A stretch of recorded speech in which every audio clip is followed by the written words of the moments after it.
Hello, YouTube. Here I am again. It's been a while, but I've been prompted by a couple of people on YouTube to say, are you doing any more videos? We miss your videos.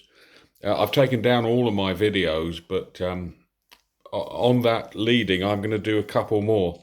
Um, I now live in Worcestershire. I've retired, live in Worcestershire. My wife and I, very happy. We bought a nice retirement home in a small market town, um, and we're enjoying our life here. It's a busy retirement, but a nicely busy, a busyness that we chose. um, on the JW front around this town, there doesn't seem to be much happening. I've only been visited twice in 2 years, and once they didn't even stop to ring; they just put something through the door. And the second time I was in, and I was able to talk to a couple of guys, share my testimony and things like that. I specifically asked not to go on the do not call list, and he said, "Oh, no, no, no, we wouldn't put you on that unless you asked." And I said, "Well, the last place I lived, I was passed by." And he said, "Well, maybe it was a previous occupant." I said, "No, I'd lived there in that house for 25 years." So I'm sure I am on the do not call list. um, but yeah, this absence of JWs around. They're not on the streets in my town like they used to be, and they certainly don't see them house to house. I'm not saying they've stopped. I'm just saying they're not as obvious as they were. And it kind of makes me think a little bit. I'm going to change the subject completely to World War II, which is an area of my historical interest. And if we remember D-Day, for instance, the war started in 39 to 45. D-Day was 44 when we really pushed back, landed in France. I think by D-Day, most people knew we were going to win. When I say we, the Allies, were going to win the war, certainly the war in Europe. The war in the Far East too, I suspect. But we knew we were going to win. We didn't think it'd be a walkover, and there was some hard fighting to we eventually till Germany eventually surrendered.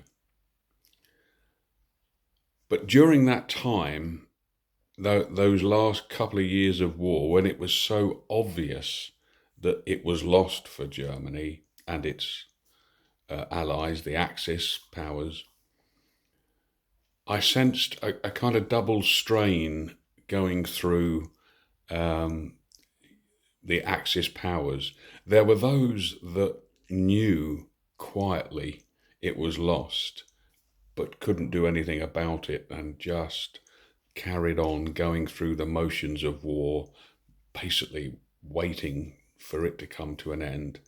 But there were a few really staunch people, certainly around Adolf Hitler himself, that truly believed um, in victory.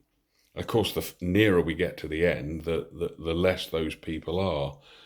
But around Hitler himself, there was an entourage of yes people who knew that even though the Russians were coming in from the east, the allies from the west, Hitler still could decide to kill you, and if you didn't like what he heard, he'd have you executed. And this went right down to this small, you know, fortress of a bunker before eventually, as we know, Hitler, well, we would have most people would have us believe that he committed suicide. There are lots of conspiracy theories, but take that away now and think about the Watchtower. And I begin to see the two strains within the Watchtower. we have those in the Watchtower that I think pretty much know that it's shrinking down, and they're called PIMOs.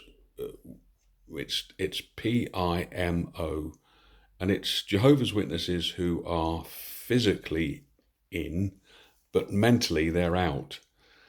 They're only staying because they know if they leave, even honourably leave, they will get shunned by their families and friends.